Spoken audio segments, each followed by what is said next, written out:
Hey, are you done editing that episode yet? Does it look like I'm done editing? Well, if it's going to take you this long, I am out of here.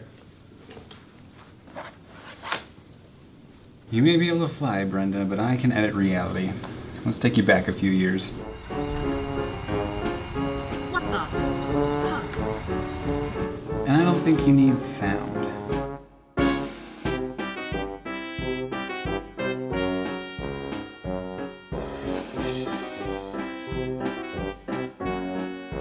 Ah, I know.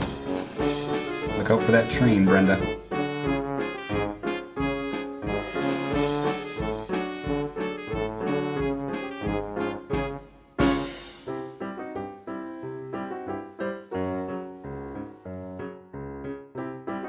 I guess that's enough. I'll bring her back. So, how was your day?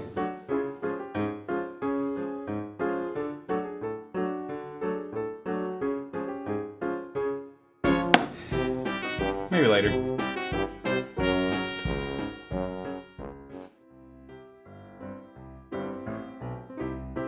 Joseph Frank Keaton was born October 4th, 1895, in Pequot, Kansas, to Joe Keaton and Myra Keaton, who were vaudeville comedians.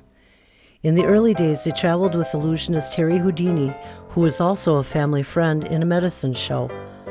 When a very young Joseph fell down a flight of stairs and was unharmed, Houdini picked him up and said to Keaton's father Joe that the child was a buster, and the name stuck. Buster Keaton was a master of the deadpan look, no matter what kind of dangerous stunt he was attempting.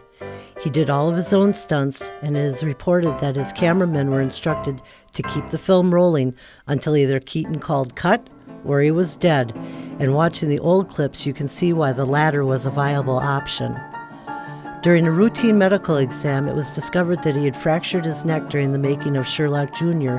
when he was hanging from a railroad water tube and the force of the water washed him onto the tracks. He had also broken his ankle during the shoot of The Electric House and went on to make another film right after it. In the late 1920s, Keaton signed on with MGM and all as much gave up creative control. The movies and eventually his career would suffer for it. By 1934, his contract was terminated and he had to file bankruptcy.